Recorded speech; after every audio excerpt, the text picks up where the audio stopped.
Hello everyone, welcome to the class. हम अपनी writing practice के कुछ पोर्शंस करते आ रहे हैं।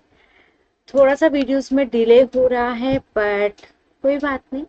कोशिश है जितना मैथ्स इम्पॉर्टेंट चीज़ें हैं वो मैं आपके साथ जल्दी से जल्दी शेयर कर दूँ।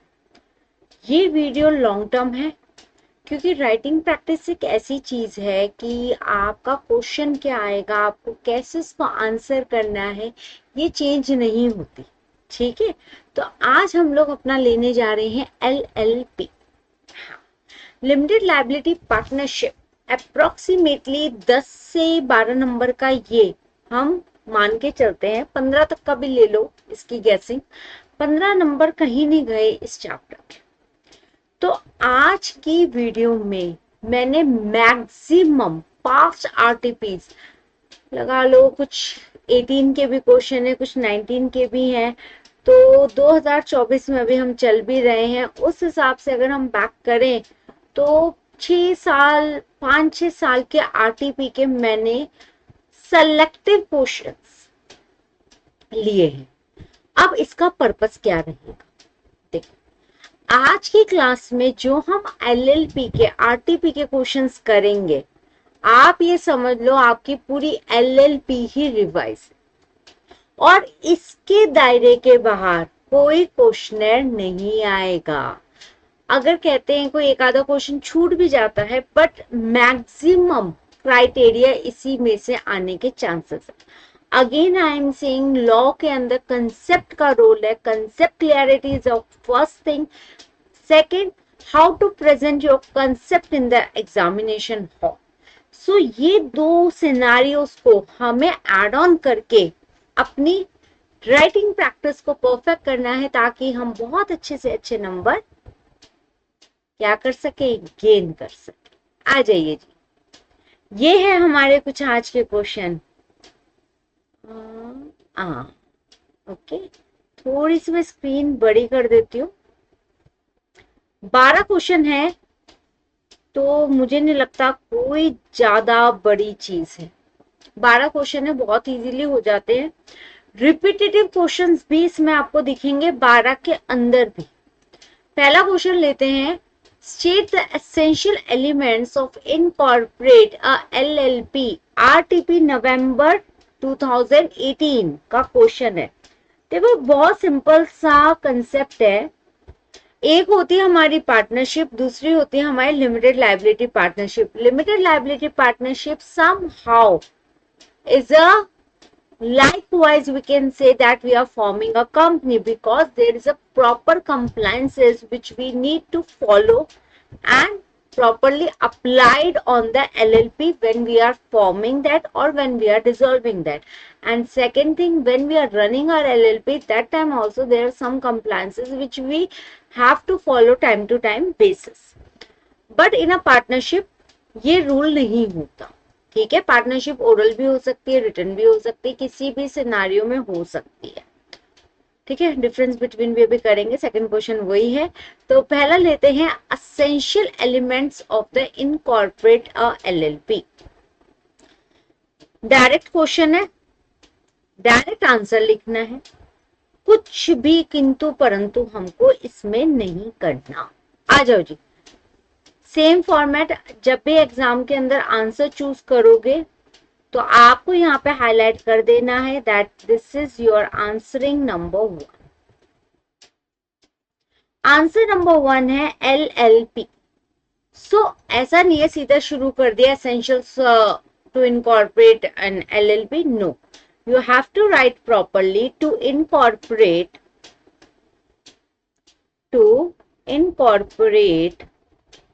a limited liability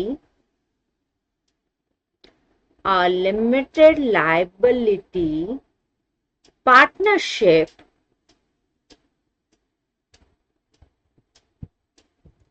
that is LLP under the LLP Act 2008. There are certain essential elements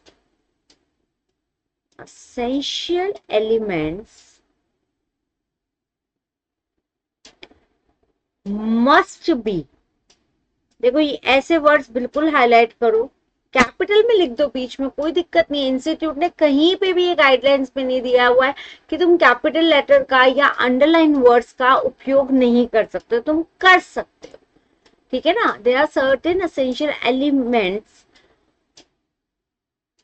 must be fulfil. अब हमको याद आ जाता है, दे आर, पहला पॉइंट्स तो हम वैसे भी नहीं भूलते, होता है हमारा partners.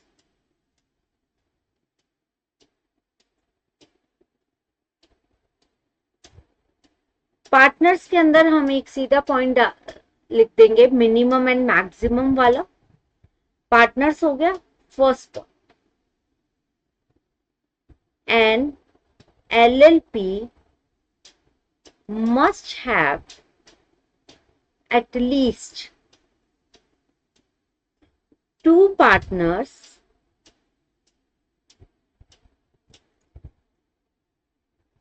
and there is no upper limit, there is no upper limit on the number of partners. At least 2 होने चाहिए, मैक्सिमम पे कोई हमारी लिमिटेशन नहीं है। amongst the partners there must be at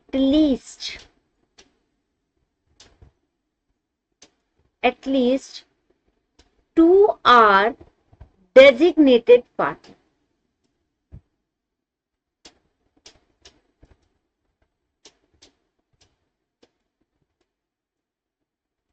who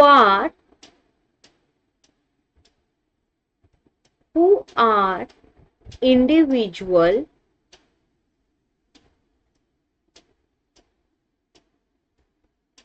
and at least one of them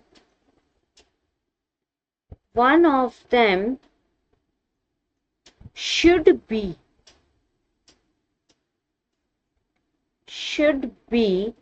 a resident of India। Simple है, आपके जितने भी पार्टनर्स हो हमें कोई प्रॉब्लम नहीं है, आपके कितने भी पार्टनर्स हो, बट एटलीस्ट उसमें से 2 पार्टनर डेजिग्नेटेड पार्टनर होने चाहिए और उसमें से भी एक पार्टनर रेजिडेंट ऑफ इंडिया होना चाहिए।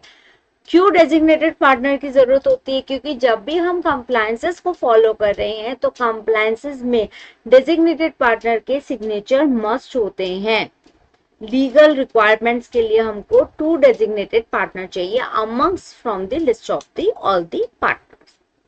अगर मैम 2 ही हो तो कोई नहीं, दोनों के दोनों रहेंगे। सेकंड पॉइंट आता है आपका agreement.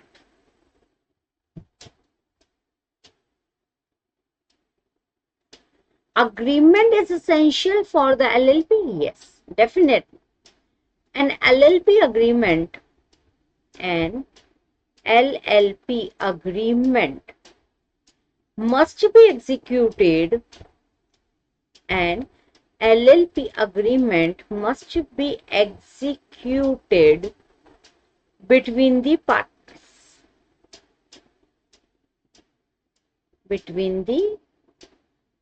partners. This agreement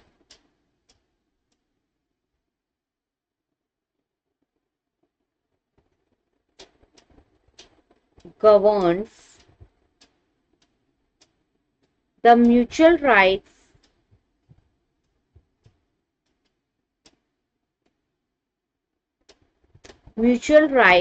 and duties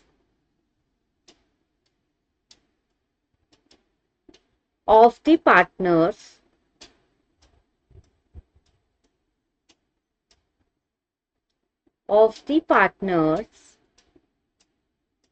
and the LLP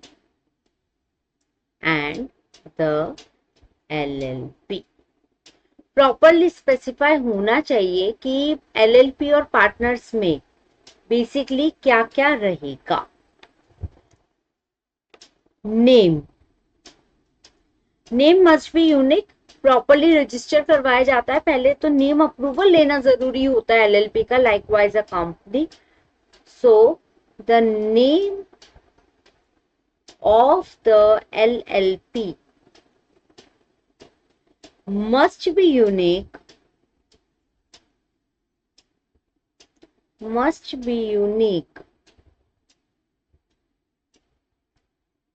and not similar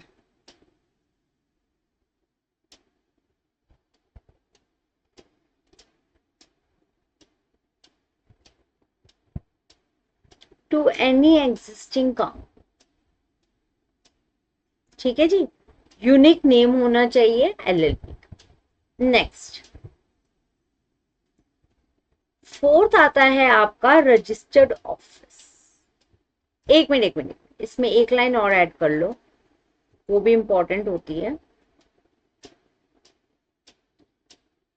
not similar to any existing company LLP और ट्रेडमार्क।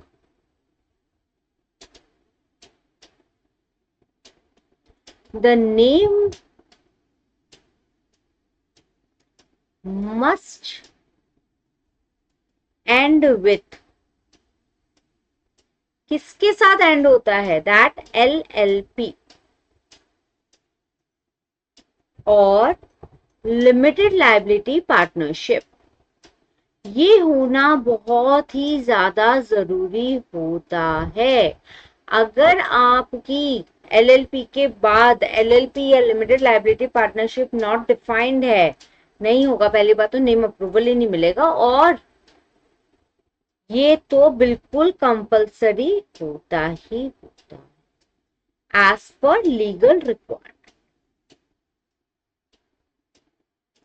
देखो अभी हम आपको समझा भी रहे हैं, साथ के साथ लिख रहे हैं, तो देखो इसमें टाइम कंज्यूमिंग रहता है, but after the class end you must have to practice with yourself and you have to reduce your time to present the answer for the examination. Registered office,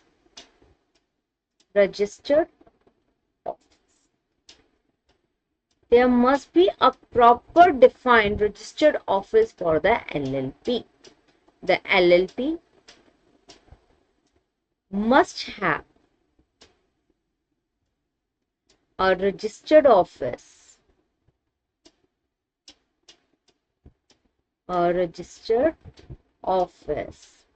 in India.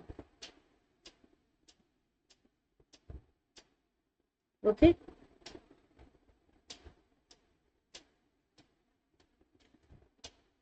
Point number 5, incorporation document। क्या LLP बिना incorporate हुए आप LLP में काम कर सकते हो? Answer is no. Incorporation document, जब तक आपकी LLP प्रॉपरली फॉर्म नहीं हो जाती, प्रॉपरली इनकॉर्पोरेटेड नहीं हो जाती, उसमें आप कोई भी काम नहीं कर सकते। पहला पॉइंट, द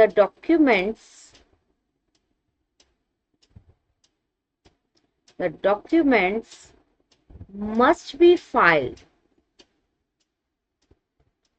with registrar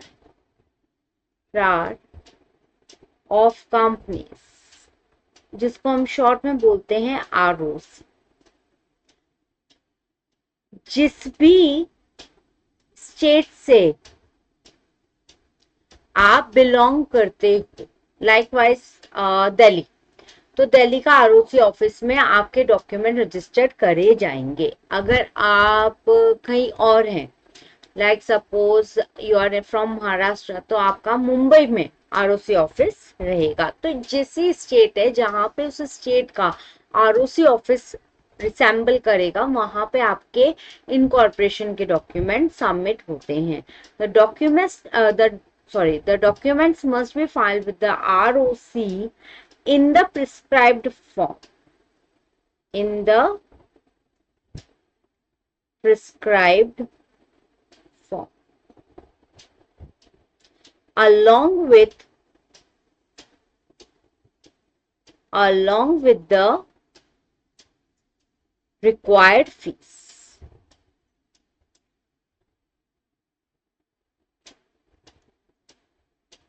ठीक है, और जो भी आपके डॉक्यूमेंट्स होंगे that must be properly signed with your designated partners. Second point इसी में ही आता है, all the partners, specially designated partners, must be obtain a DSC to sign electronically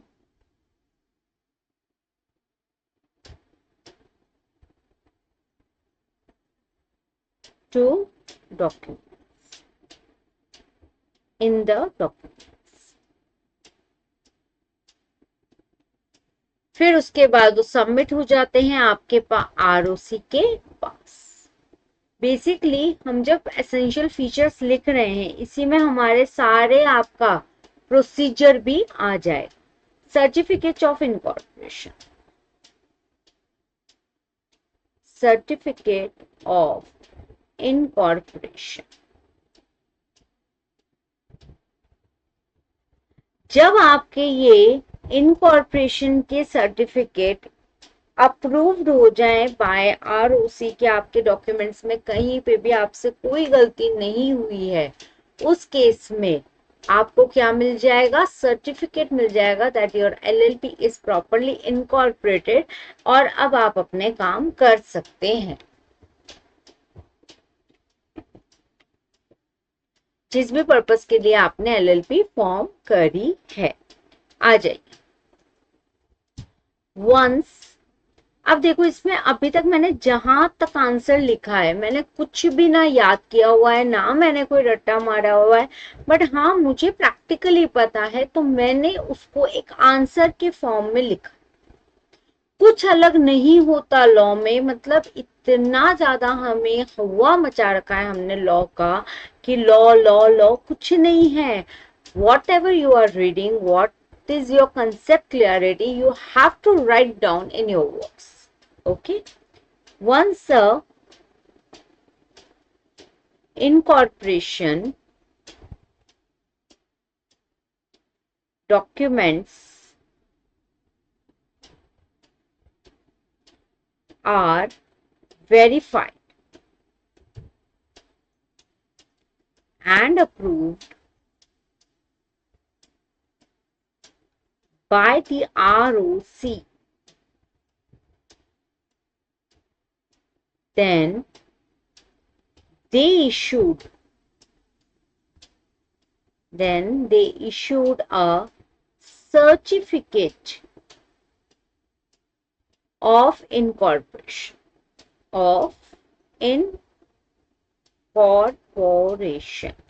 जिसको हम एक शॉर्ट में बोलते हैं CO, which signifies that the company is, or your LLP is incorporated. Now you are free to work as per the guidelines of the companies or LLP Act. Now last point आता है आपका legal compliance। legal compliance, अब legal compliance क्या हो गया, The LLP must comply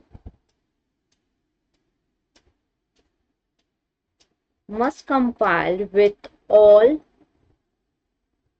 legal formalities, including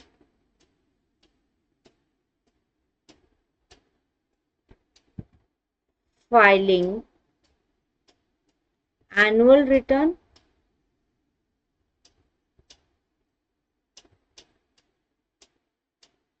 annual returns, statement of accounts, statements of accounts, and other statutory documents.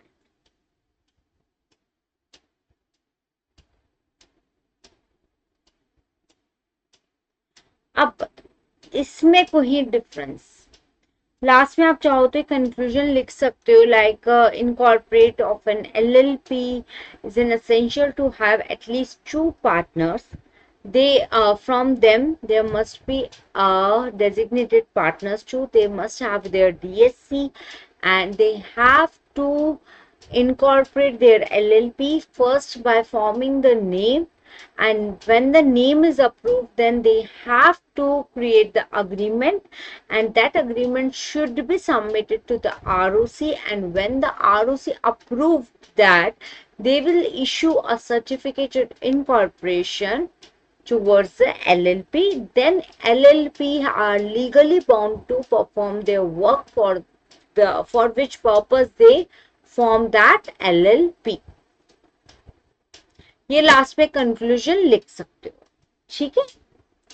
Okay, answer number second है आपका difference का। आ जाओ,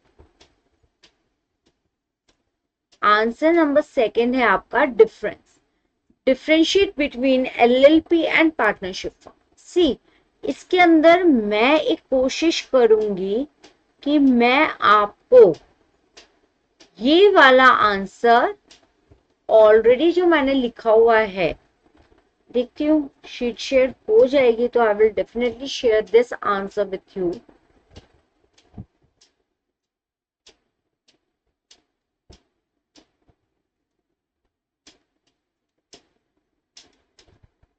आ जाओ,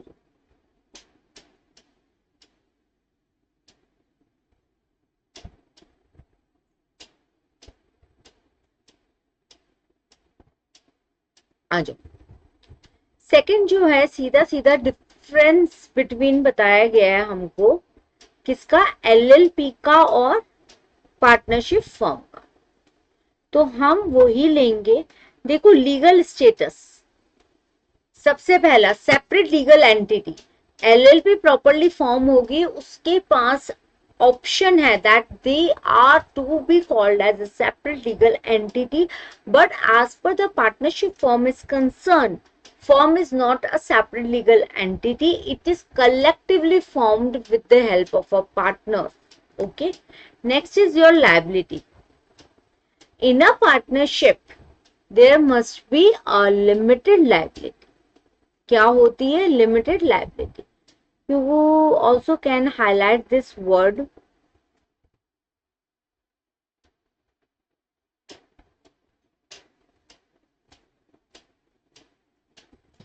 And as per the firm is concerned, they are having the unlimited liability. Clear? Next is the formation. Formation यानी कि form कैसे होती है, ROC के पास डॉक्यूमेंट्स जाते हैं, that is registrar of company. और फॉर्म के अंदर बात करें, एक डीड की हेल्प से पार्टनरशिप फॉर्म हो जाती है, तो उनको रिक्वायरमेंट नहीं होती किसकी, एक प्रॉपर लीगल कंप्लायंस को फॉलो करने की। कॉन्टिन्यूटी, पार्टनर्स आएंगे जाएंगे, यहाँ पे एक प्रॉपर परपेचुअल सक्सेशन चलता है जैसा कंपनीज एक्ट में होता है, LLP में। बट यस, अगर पार्टनर्स की डेथ हो जाए तो जो फर्म होती है वो डिसॉल्व हो जाती है। But LLP is a going concern, that should not be dissolved. Partners minimum 2 in both the case. Maximum there is a no limit in the case of LLP, and when we are concerning about the term for the partnership firm, there is a limit of 20 partner. If they are having a banking business, there is a limit of maximum 10 partners. Management designated partners देखते हैं LLP को, और यहाँ पे कौन देखता है, सारे पार्टनर्स देखते हैं।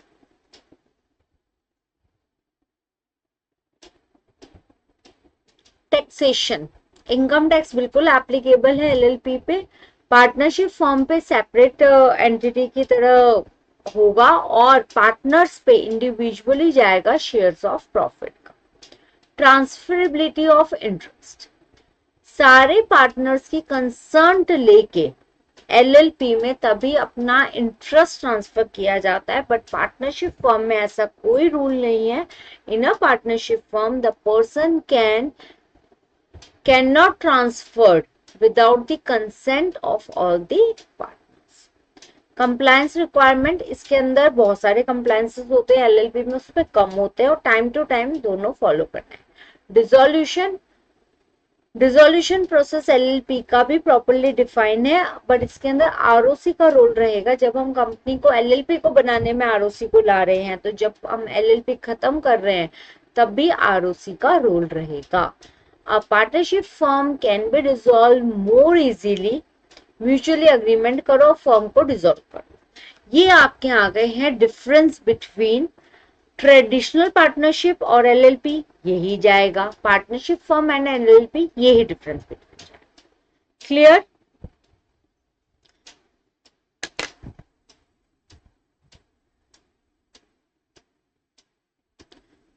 नेक्स्ट क्वेश्चन लेते हैं, नवंबर 19 का है। हाँ जी, who are the individual which shall not be capable of becoming a partner of a limited liability partnership? कौन कौन डिस्क्वालिफाइड होता है? मुझे याद आ रहा है 3 डिस्क्वालिफिकेशन तो हमेशा याद रहती है। मेजॉरिटी से कम का होगा, not.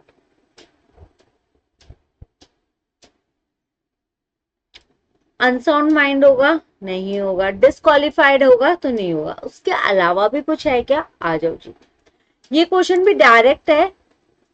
Let's check from here only, which I was already written down. Okay. Individuals who are not capable of becoming a partner of an LLP. First, a minor. The person should have attaining the age of 18 to become a partner in an LLP. If he or she is below 18, they are not allowed. Second is insolvent individual. कोई भी person insolvent रहा हो, वो भी discharge है किससे? Partner बनने में।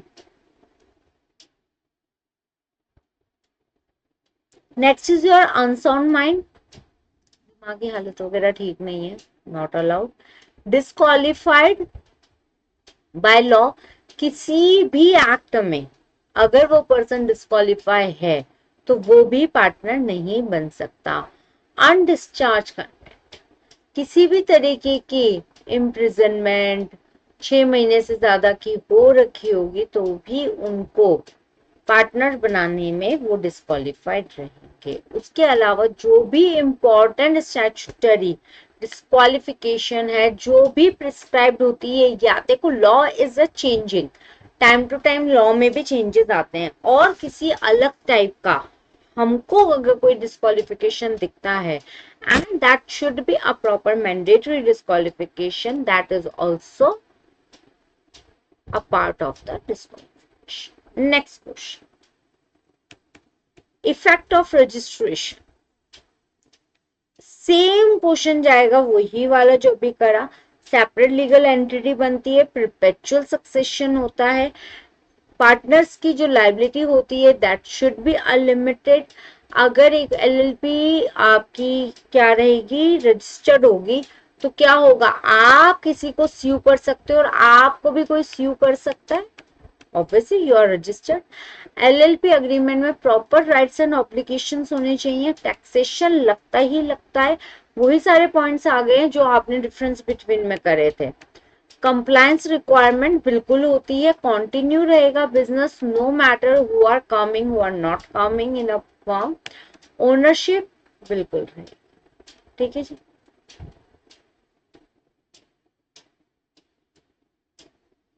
एलएलपी एंड उसके कैरेक्टरिस्टिक्स आप सेम कर सकते हो। एलएलपी क्या होता है, एक तरीके का हाइब्रिड बिजनेस स्ट्रक्चर है which are combines the partnership and a company. When the partnership firm and a company combine each other, they automatically form the LLP. Okay, तो आज हमने 5 क्वेश्चन कवर करते हैं, हमारे पास इसके अंदर है 12 क्वेश्चन शायद, लेट मी चेक वंस।